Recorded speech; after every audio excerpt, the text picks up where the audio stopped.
It's a risk to deal with Franco, no question. But I just believed it's the best way to protect Michael. But you know Franco has pictures of Michael with Claudia. And that in itself is enough for the cops to bring Michael in for questioning. If that happens, Sonny, we both know this whole thing is over. Like I said, he takes pictures of dead people. I understand you're afraid for Michael. I get that. But this guy, that's how he manipulates you. I'm just saying that there's no way to control Franco. You can't threaten the guy. He's not afraid to die. I know that because I almost killed him. He was completely calm. He didn't panic. He actually reacted like I would have. I choked him within an inch of his life. And when I let go, I knew exactly how he felt. He felt more alive. So framing Franco is not going to shut him down. He's going to see it as a challenge that he can't resist, and Michael is going to be the one who pays. I'm not going to go talk to a shrink if that's where you're going with this. Well, you need to talk to someone, Michael. I can talk to Dad about it. You need more help than Sonny can give you. Look, I'm not going to sit down with a doctor and spill my guts. For one thing, if I tell him the truth, he's going to tell the cops. So we find a doctor who won't tell the cops. I think it's a law or something, and even if... Look, if Sonny even leaned on him or Jax paid him off, it's still too much of a risk. It's a risk we need to take because I can't stand seeing you like this. Look, I'm sorry, Mom, but you wanted me to come on this family ski trip, and all I've done is upset Morgan and remind Jax that I'm just as messed up as he thinks I am. That is not Look, true. I need to go home. Michael, I don't want you by yourself. I can go back to Dad's. That's what I should have done in the first place. You know what? We'll all go home. We'll all just pack up and go home. No, that's not fair, especially to Morgan. Max Tillis up here. Did you see him? Yeah, I was hoping Jax wouldn't notice that.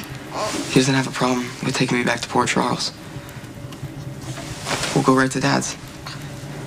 Nothing's gonna happen, I promise.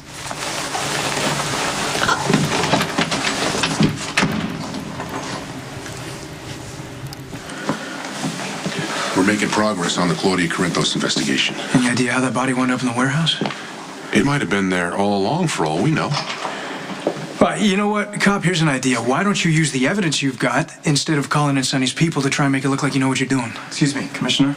I got a few test results when you get a chance. Thanks. You're good? Yeah, maybe you can pass on that compliment to my lieutenant. He's not exactly pleased with my lack of progress. We found a hair on the cabin floor. Well, that sounds promising. Yeah, well, Sly's starting to work the DNA, but it would help if we had a complete list of everyone that was in the cabin the night Claudia died, and I assume Sonny and Jason showed up at some point. I might be able to help with that. I'm listening.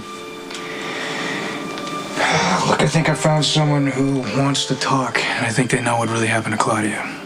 Who is it? Michael Corinthos. Thank you, Alfred.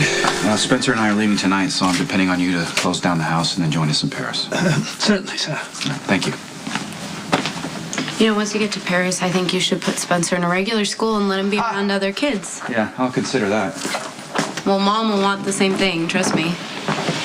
She's gonna be over the moon that you and Spencer are so close. And then maybe Kate will send me to Paris on official Crimson business and we can have lunch and be all sophisticated and professional. Yeah, I like that very much. Now I have a favor to ask you. Ask away.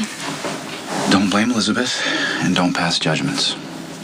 Do everything you can to support her and Lucky as I should have, okay? I'll try.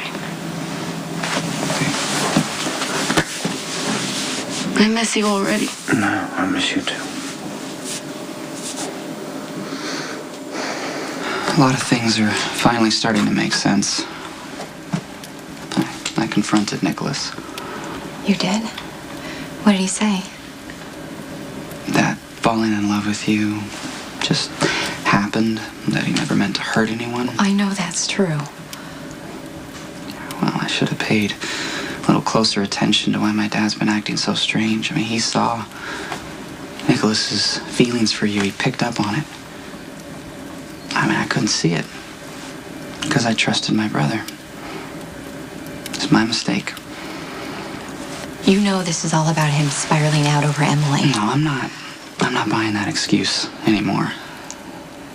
If Nicholas wants to use Emily's death to justify every bad choice he makes, that's fine. I don't really care anymore. But I don't want Nicholas in my life. I'm so sorry. Why do you keep apologizing? I mean, Nicholas is the one that took advantage of your friendship. Well, I didn't want to cause a rift between you and your brother. And I still don't. Whatever Nicholas has done or whatever he thinks he feels for me, he's still your brother and he loves you. Why are you defending him? I'm sorry. I'm mad at him, not at you. I'm so sorry. I should have handled this differently.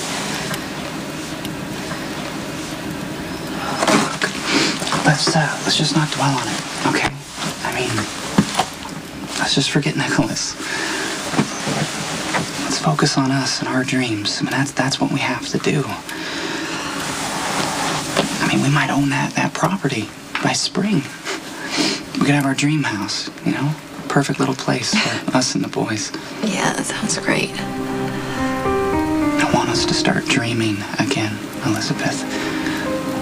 I want to think about the future and how amazing it will be to spend the rest of my life with you.